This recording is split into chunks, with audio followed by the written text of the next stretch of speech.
ធិបតីអាមេរិកលោកដូណាល់ត្រាំបានថ្លែងថារដ្ឋាភិបាលអាមេរិកទំនងជានឹងជួបការបិទស្ថាប័នរដ្ឋជាលើកដំបូងក្នុងរយៈពេល6ឆ្នាំដោយសារគ្មានដំណោះស្រាយវិបត្តិថវិការវាងគណៈបកទាំងពីរលោកត្រាំជឿជាក់ថាការបិទស្ថាប័នរដ្ឋនេះពិបាកនឹងជៀសរួចណាស់ប្រធានាធិបតីអាមេរិកលោកដូណាល់ត្រាំបានថ្លែងកាលពីថ្ងៃទី30ខែកញ្ញាថារដ្ឋាភិបាលអាមេរិកទំនងជានឹងជួបការបិទស្ថាប័នរដ្ឋជាលើកដំបូងក្នុងរយៈពេលជាង6ឆ្នាំខណៈដែលថវិកានឹងអស់សុពលភាពនៅពាក់កណ្ដាលអាត្រាថ្ងៃទី30ខែកញ្ញាហើយគ្មានការបែកធ្លាយដំណោះស្រាយណាមួយក្នុងការចរចាដ៏តានតឹងរវាងគណៈបកប្រជាធិបតេយ្យនិងសាធារណរដ្ឋនោះទេលោកត្រាំបានប្រាប់អ្នកសារព័ត៌មាននៅក្នុងការិយាល័យ Oval Office តែប៉ុន្មានម៉ោងមុនពេលផុតកំណត់នៃកិច្ចព្រមព្រៀងថាយើងប្រហែលជានឹងមានការបិទស្ថាប័នរដ្ឋហើយគ្មានអ្វីដែលជារឿងចៃដន្យនោះទេប៉ុន្តែខ្ញុំអាចនិយាយបានថាវាស្ទើរតែជៀសមិនរួចទៅហើយលោកបានសង្កត់ធ្ងន់យ៉ាងដូចនេះការអះអាងរបស់លោកត្រាំកាត់ឡើងបន្ទាប់ពីកិច្ចប្រជុំចុងក្រោយនៅសេតវិមានកាលពីថ្ងៃទី29ខែកញ្ញាដែលគ្មានឡើយការសម្រេចកិច្ចព្រមព្រៀងណាមួយ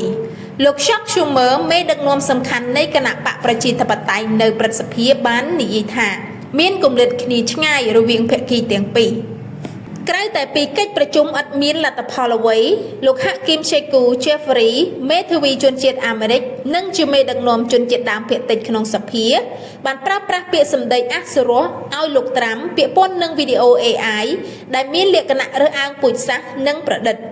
ដែលលោកត្រាំបានបង្ហោះបន្ទាប់ពីកិច្ចប្រជុំវីដេអូនោះបានចំអកឲ្យលោក Schumer និងលោក Jeffrey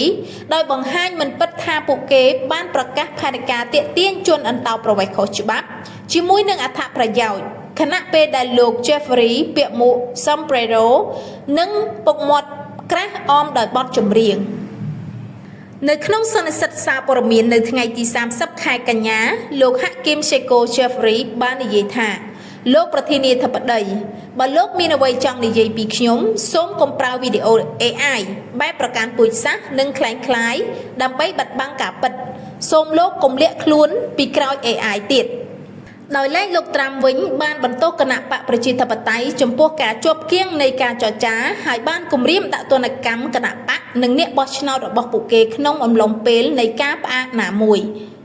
ដោយកំណត់គោលដៅលើអតិភិបរីកចម្រើននិងបង្ខំឲ្យមានការកាត់បន្ថយការងារក្នុងវិស័យសាធារណៈទ្រង់ទ្រាយធំលោកបានប្រមានថាការបិទរដ្ឋាភិបាលអាចនាំឲ្យមានសកម្មភាពដែលមិនអាចត្រឡប់ក្រោយបានហើយការអាក្រក់សម្រាប់ពួកគេ